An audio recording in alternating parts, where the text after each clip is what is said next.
Hello students, welcome to study hub. इस video में हम HCL टेक बी के पेपर में आने वाली क्वांटिटेटिव रीजनिंग के सारे फॉर्मूलाज को कवर करेंगे। आपसे यही रिक्वेस्ट है कि वीडियो को पूरा ज़रूर देखिएगा, साथ में जो हम फॉर्मूलाज बता रहे हैं आपको उनको कॉपी में नोट डाउन ज़रूर करिएगा। तो सबसे पहले बात करते हैं कि क्वांटिटेटिव रीजनिंग होती क्या है। ये इससे आपकी एबिलिटी टेस्ट की जाती है कि आप नंबर्स और मैथमेटिकल कॉन्सेप्ट्स को कैसे यूज़ करते हैं मैथमेटिकल प्रॉब्लम्स को सॉल्व करने के लिए।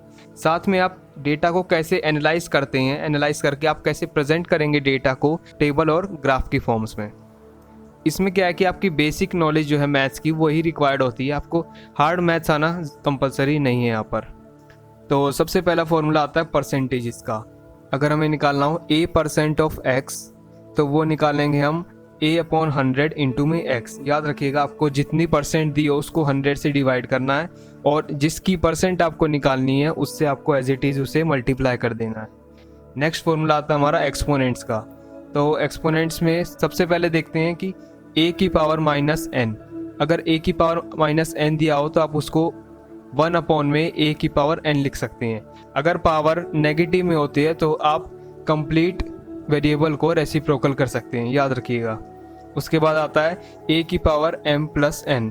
अगर सिंगल वेरिएबल की दो पावर ऐड हो रही हैं तो आप उनको अलग अलग लिख सकते हैं, जैसे कि a की पावर m इंटू में a की पावर n। उसके बाद आता है हमारा a की पावर n/m, जो n/m डिवाइड में यहाँ पर। तो आप याद रखिएगा, इसको लिख सकते हैं आप a की पावर n तो होल हो गई और a की पावर अंडर रूट में m। इसका मतलब क्या है कि जो a का अंडर रूट हो रहा है वो m टाइम्स हो रहा है और a के अंडर रूट का m जो है उसका होल n टाइम्स हम उसको मल्टीप्लाई कर रहे हैं। और यहाँ पर गिवन रहेगा कि आपको जो a है वो ग्रेटर देन 0 है, साथ में आपका जो m है वो भी ग्रेटर देन 0 है, क्योंकि 1/0 या कोई भी नंबर अपॉन में 0 जब होता है तो वो नॉट डिफाइंड होता है। तो याद रखिएगा, यहाँ पर आपकी m जो है वो 0 से बड़ा ही होना चाहिए। उसके बाद आता है हमारा a की पावर n इंटू m। जब दो पावर सिंगल वेरिएबल की मल्टीप्लाई होती हैं तो उनको हम ऐसे लिखते हैं कि a की पावर n इंटू में फिर m लिखेंगे। मतलब अगर हम a की जगह 2 लें तो हम a को पहले n टाइम्स मल्टीप्लाई करेंगे, उसके बाद हम उसका जो आंसर आएगा उसको m टाइम्स मल्टीप्लाई करेंगे। तो एक्सपोनेंट्स के केसेस में ऐसे सॉल्व करना है। नेक्स्ट आता है हमारा कॉन्ट्रैक्टेड मल्टीप्लिकेशन फॉर्मूलाज। इसमें क्या है कि हमें होल स्क्वायर अगर दिया हो, मतलब a + b का होल स्क्वायर, तो उसको हम लिखेंगे a² + 2ab + b²। और अगर हमें दिया हो a - b का होल स्क्वायर तो उसे हम लिखेंगे a² - 2ab + b²। उसके बाद फॉर्मूला आता है a + b इंटू में a - b। इसको हम लिखेंगे a² - b²। याद रखिएगा, आप इन दोनों फॉर्मूलोज को अपने अकॉर्डिंग क्वेश्चन में अगर जैसे भी दिया हो आप LHS RHS को रिप्लेस करके लिख सकते हैं। नेक्स्ट आता है हमारा डिस्टेंस प्रॉब्लम। मतलब आपको डिस्टेंस टाइम स्पीड में से कुछ भी दिया रहेगा और आपको कोई एक चीज़ निकालनी होगी। तो डिस्टेंस अपॉन में time is equal to speed होता है। आप इसको कोरिलेट कर सकते हैं कि distance is equal to speed into time भी हो जाएगा, और अगर टाइम निकालना हो तो time is equal to distance upon speed हो जाएगा। स्पीड याद रखिएगा, स्पीड्स की मेनली 2 यूनिट यूज़ होती हैं, km/h एंड मीटर/सेकंड। डिस्टेंस के लिए हमारी किलोमीटर और मीटर यूज़ होती हैं और टाइम के लिए हमारी आवर, मिनट और सेकंड तीनों यूज़ होती हैं। उसके बाद आता है वर्क प्रॉब्लम्स। वर्क प्रॉब्लम्स मतलब जो हम अमाउंट ऑफ वर्क निकालते हैं जूल्स में, एनर्जी जो हम निकालते हैं वो हमारा वर्क कहलाती है। तो अमाउंट ऑफ वर्क अपॉन में time is equal to output rate. जो पावर है हमारी वो होता है अमाउंट ऑफ वर्क अपॉन में टाइम।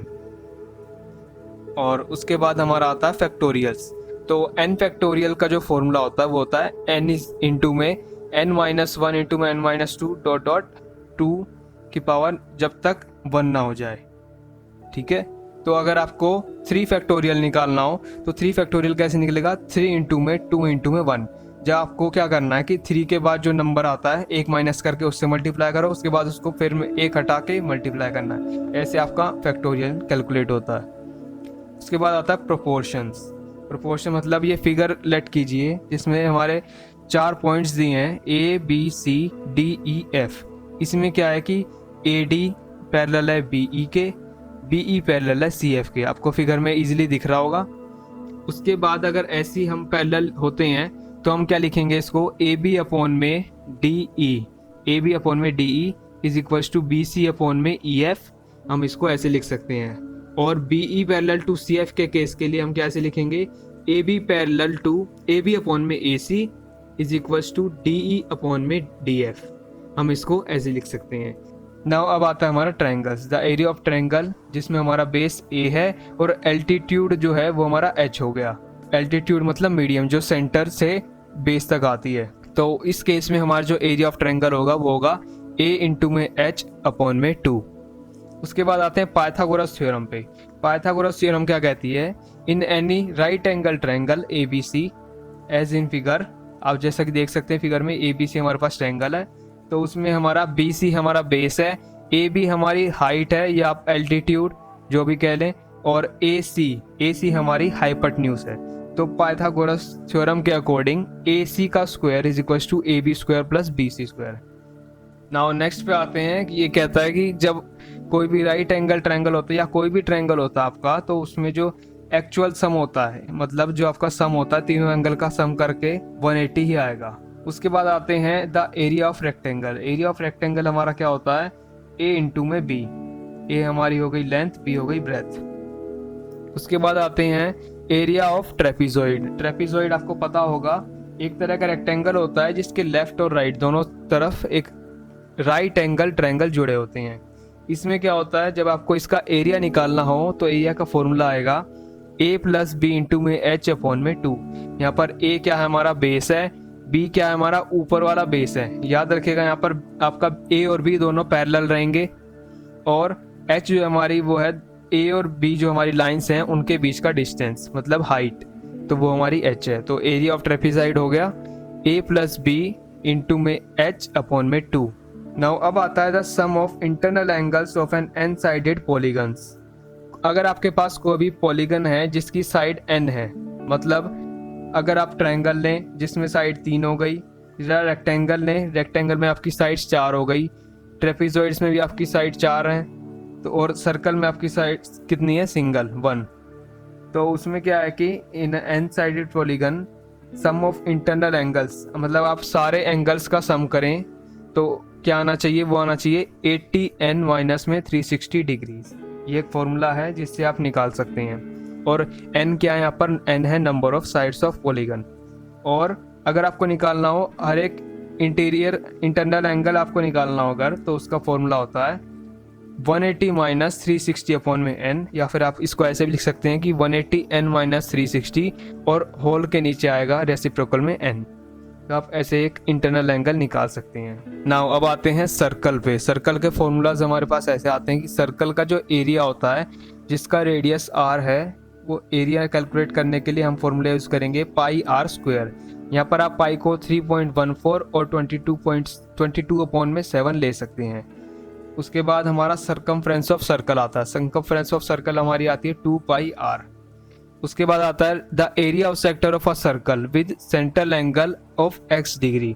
मतलब आप फिगर में देखिए जिसमें आपको सर्कल दिया है, आपने क्या करा, 2 रेडियस ड्रॉ कर दिए, एक नीचे एक राइट में, और इसके बीच में आपका जो एंगल बना दोनों रेडियस के बीच में यह है x डिग्री।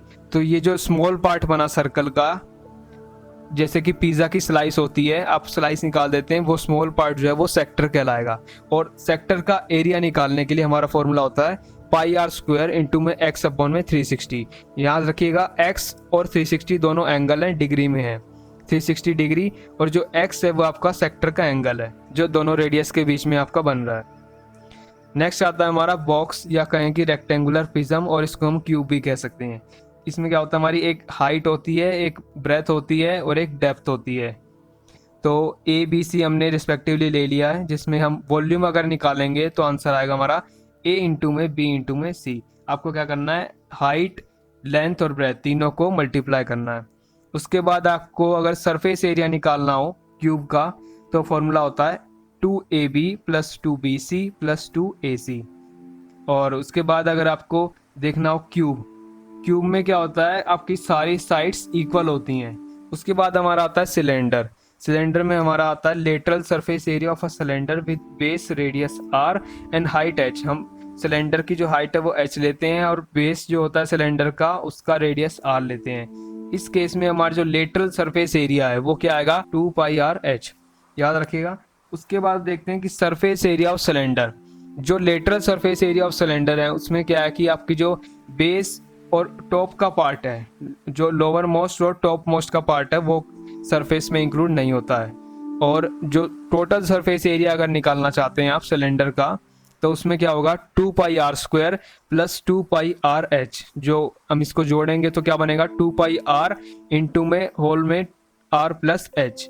ऐसा क्यों लिखेंगे हम, याद रखिएगा कि 2 पाई आर स्क्वायर हमने जैसे कि सर्कल में पढ़ा है ऊपर कि एक सर्कल का जो एरिया होता है वो क्या होता है पाई आर स्क्वायर। तो सिलेंडर में हमारे 2 सर्कल होते हैं, तो एक टॉप मोस्ट पार्ट हो गया, एक लोअर मोस्ट पार्ट हो गया। Pi R square plus pi R square क्या हुआ 2 पाई आर स्क्वायर, और हमने लेटरल सरफेस एरिया भी निकाला है सिलेंडर का, वो क्या है 2 पाई आर एच। इन दोनों को ऐड करेंगे तो हमारा टोटल सरफेस एरिया आ जाएगा। उसके बाद आते हैं वॉल्यूम ऑफ सिलेंडर में, जो होती है हमारी पाई आर स्क्वायर एच। नेक्स्ट हमारा आता है कि volume of cone. Volume of cone निकालने के लिए हमें पता होना चाहिए कि बेस रेडियस हमारा आर है, हाइट हमारी एच होती है, तो इस केस में हमारी वॉल्यूम ऑफ कोन आएगी पाई आर स्क्वायर एच अपॉन में 3, याद रखिएगा पाई आर स्क्वायर एच अपॉन में 3। नाउ नेक्स्ट आता है हमारा वॉल्यूम ऑफ पिरामिड। एक पिरामिड एक तरह का कोन ही होता है और आपको अगर उसका वॉल्यूम निकालनी है कि वो कितनी ज़्यादा कैपेसिटी अपने अंदर हैंडल कर सकता है तो आप निकाल सकते हो उसे S into H upon 3। S यहाँ पर क्या है कि base area, volume of cone भी और वॉल्यूम ऑफ पिरामिड 15-16 पॉइंट दोनों सिमिलर हैं, बस यहाँ पर क्या है S क्या है बेस का एरिया। बेस का एरिया आप जानते हैं कि कोन में बेस का एरिया क्या होता है, एक सर्कल होता है, सर्कल का एरिया पाई आर स्क्वायर होता है, तो S की जगह आप लेंगे पाई आर स्क्वायर एच अपॉन में 3। तो ये आ गई आपकी वॉल्यूम ऑफ पिरामिड। अगली वीडियो में मिलेंगे कुछ इंपॉर्टेंट क्वेश्चंस के साथ, तो इन फॉर्मूलाज को आप अच्छे से याद कर लीजिएगा और आपका पेपर इनसे इजीली सॉल्व भी हो जाएगा।